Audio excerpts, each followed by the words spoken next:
Everything that I tell you can be a lie.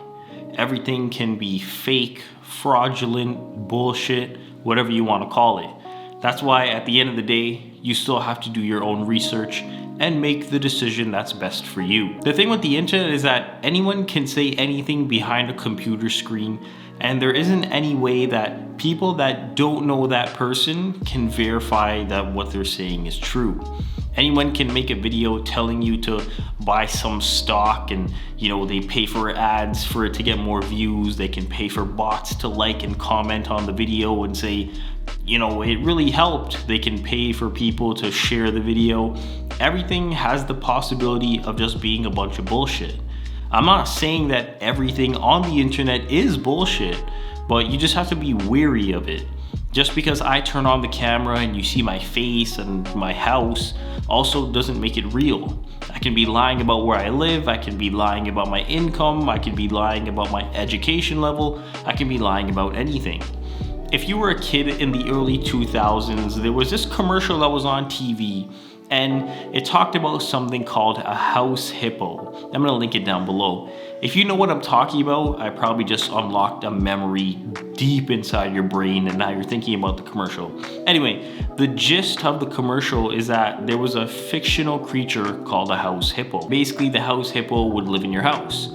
It would live in the closet and it would come out at night, and it was basically a mouse but in the form of a hippo. Anyway, at the end of the commercial, it said that the house hippo looked really real and stuff like that, and it said that that's why you should think about what you're watching on TV and ask questions.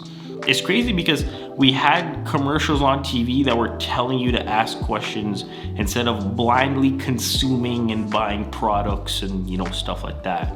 How times have changed. But I want you to do the same thing when you're scrolling on social media or watching YouTube and other things like that, because like I said, anybody can buy a camera and record something talking about they have the inside scoop on this stock or this deal that's going down, and then all of a sudden you're buying the stock, the price goes up, they sell it, the price goes down, and then you're left holding the bag because you listened to some random person give you the inside scoop. This actually happened relatively recently. There was a coin that came out, I think in November of 2021 or something like that, and it was called Squidgame coin. It was right when the whole Squidgame show was having its time in the spotlight, and I guess someone decided that it would be good to create a coin for it.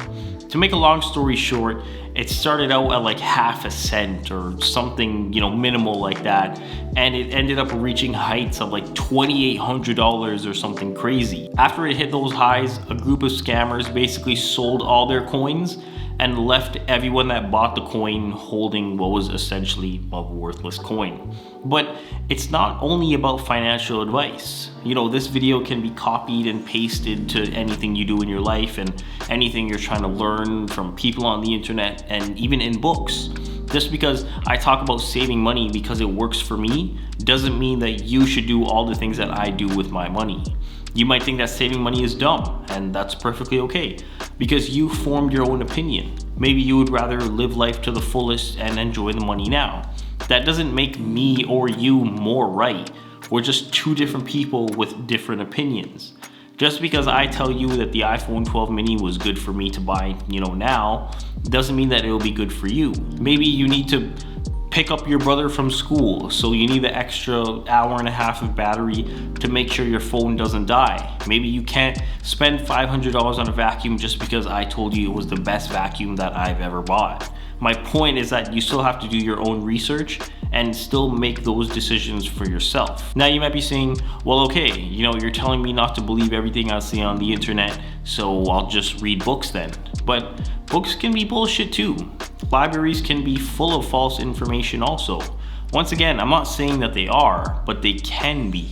I'm gonna be honest, I don't know the ins and outs of writing a book, but I'm pretty sure books aren't fact-checked. I feel like if you had enough resources, you could publish a book without, it getting fact-checked, if that's even a thing.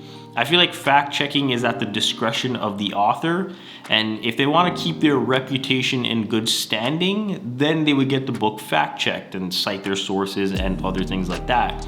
But now, with the new digital age, anybody can write a book in their notes app and export it as a PDF and sell it for $10 on Amazon. Anyone can do that in this digital age, so I can't stress enough. You have to do your research and form your own opinions before you take any action in your life, because there can be good things that happen and bad things that happen. But real quick, I want to touch on forming your own opinions for a second here. See, I remember I was working security and I was working with this guy, and he was probably like 10 years older than me. So I think he might have been 27, 28 at the time. And you know, this was back when I was 18. I had no idea what I was doing. But you know, he would always tell me to form my own opinion of a situation. Then don't just listen to what people tell you about whatever situation that you're looking at. And I remember not understanding what he meant. I was like, form your own opinion, form your own opinion. I didn't know, I had no idea. But after getting some more life experience, now I know what he meant. It doesn't matter what you hear from other people or read from other people. Always do your own investigation and form your own opinion from there. Let's say you're meeting with someone for the first time, right? If you ask other people how this person is, you might get some mixed responses. Some might say they're okay, someone might say they're great, someone might say they had a bad experience. So then who do you believe? Do you believe the person that said they had a bad experience? Because what if the person that you're meeting just had a bad day that day? What if you met them, you know, any other day of the week? It would have been fine, right? They just had that one bad day, so that's why they were kind of cranky, or they were mad, or they were pissed off, or you know, whatever the thing is. You won't know until you meet the person for yourself, and you know, then you have your own experience, and then you can make your own decision and say, you know what, maybe that person actually was a decent person compared to what other people have told me. In a world where it's so easy to lie about the things we have, or how much we know, or whatever people lie about, just remember that it's always good to do your own research and form your own opinions, because sometimes it seems like even the people with seemingly good intentions will do anything and everything to try and finesse you. And remember, if it sounds too good to be true, it probably is. This video wasn't meant to say that everyone that you're ever gonna meet and everything in your life is a lie. It's just saying that you shouldn't take everything at face value. And it's also not saying that you have to do a deep dive into everything you're ever gonna buy and everybody that you're gonna talk to. Bottom line is that you should just remember that just like a lot of things in life, it's a balance. And as always, thanks for watching.